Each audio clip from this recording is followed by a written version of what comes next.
जय गुरुदेव। चार श्रेणी के मनुष्य।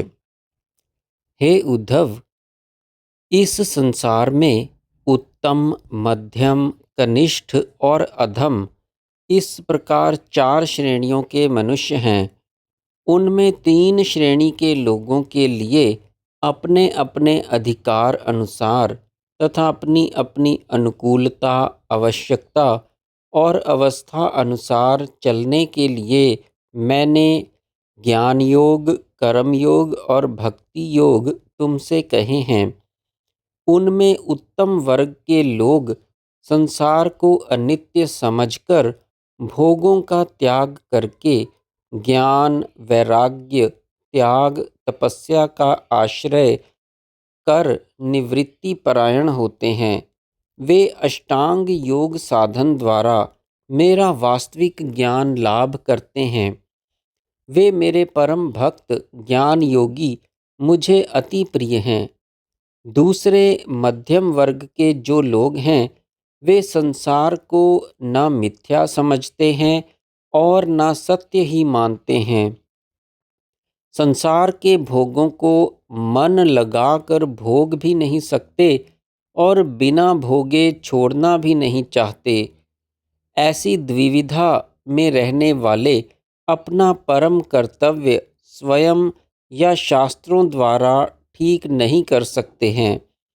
उन लोगों के लिए तीर्थ, व्रत, दान, पुण्य एवं जप, तप और पाठ पूजन तथा मेरी कथा श्रवण, सत्संग आदि भक्ति योग साधना के साथ ईश्वर प्रणिधान रूप अष्टांग योग साधन द्वारा मुझसे मिलना सहज है। योग साधना करने में उन्हें घर बार छोड़ने की भी आवश्यकता नहीं है। इसलिए द्विविधा में रहते हुए भी वे योग द्वारा अपना कल्याण कर लेंगे। ऐसे भक्ति योग से मुझसे मिलने की इच्छा वाले लोग अपनी भावना अनुसार मुझसे फल पाते हैं।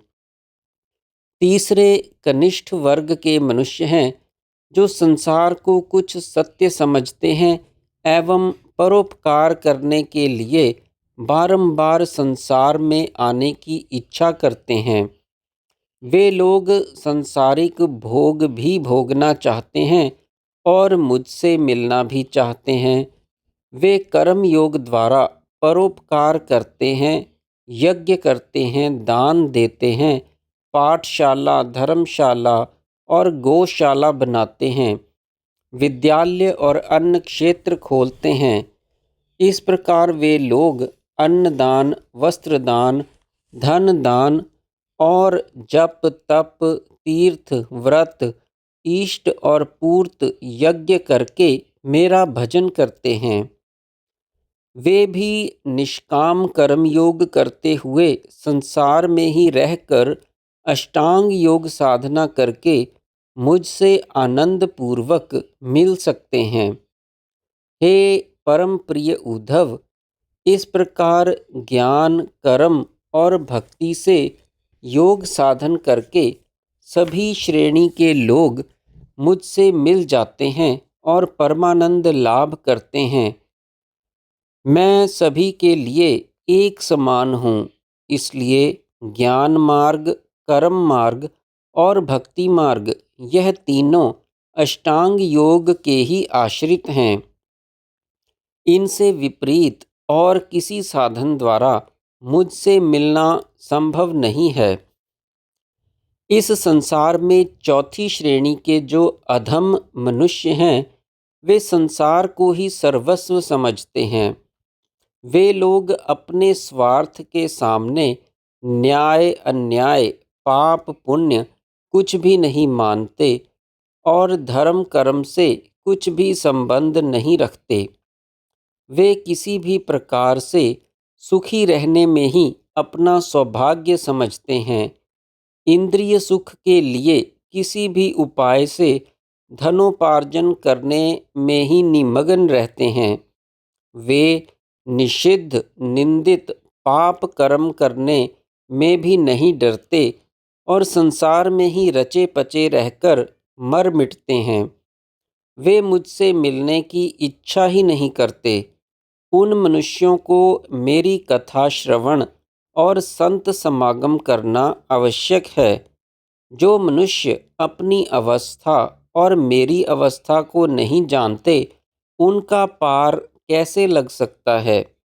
इसलिए मनुष्यों को अपनी सांसारिक करुणाजनक अवस्था और मेरी परम उदार पारमार्थिक व्यवस्था जानकर योग साधन द्वारा मुझसे मिलना चाहिए। गुण दोष कथन।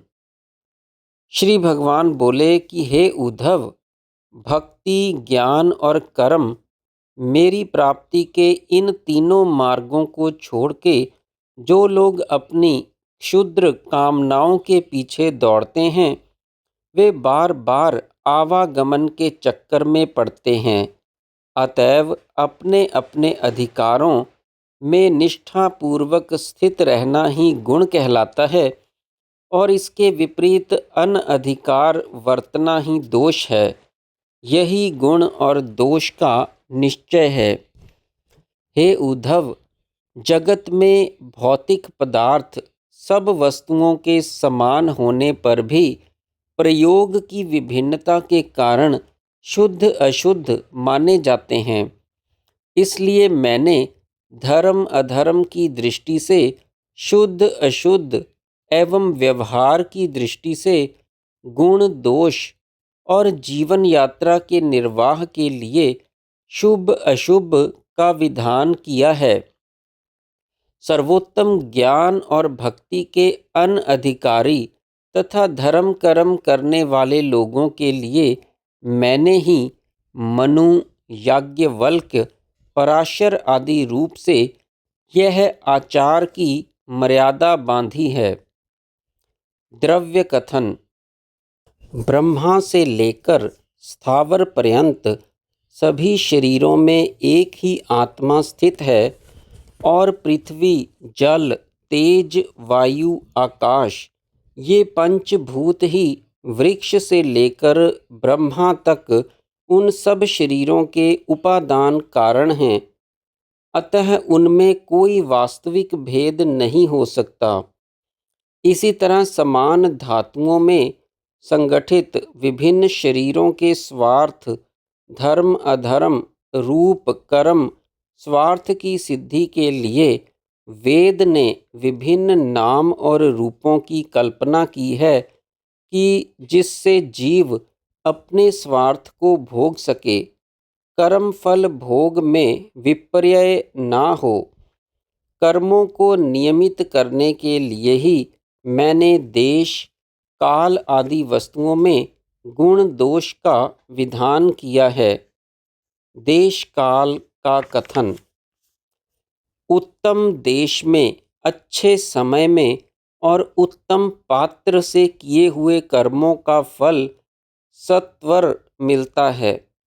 इसका विचार ना करके कर्म करने से इच्छानुसार फल नहीं मिलता अथवा विपरीत फल मिलता है।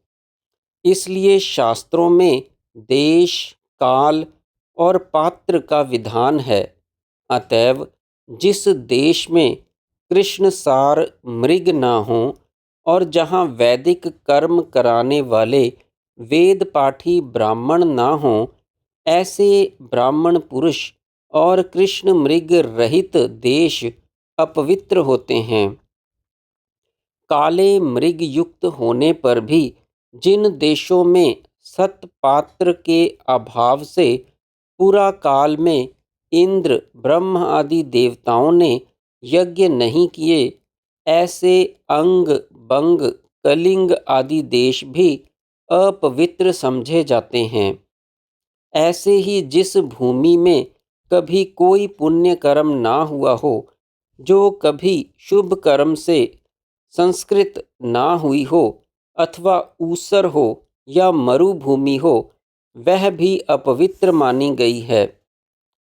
तैसे ही समय के गुण दोष तथा शुद्ध अशुद्ध ना जानकर कर्म करने से व्यवहार और परमार्थ दोनों की हानि होती है। समय चूक जाने से कार्य सिद्धि रह जाती है। शुद्ध समय पर किए हुए कर्मों का फल इच्छानुसार मिलता है, परंतु वही कर्म असमय में करने से व्यर्थ जाते हैं अथवा और ही रूप में परिणित हो जाते हैं। इसलिए जिस काल में द्रव्य के संयोग से अथवा स्वतः ही कर्म हो सकते हों, जैसा संक्रांति आदि पर्व काल पुण्य काल शुद्ध है और जात मृत एवं ग्रहण आदि का अपवित्र काल अशुद्ध है। अतएव जिस काल में शुभ कर्म ना हो सकते हों, वह काल कर्म के अयोग्य होने से अशुद्ध समझा जाता है। जय गुरुदेव।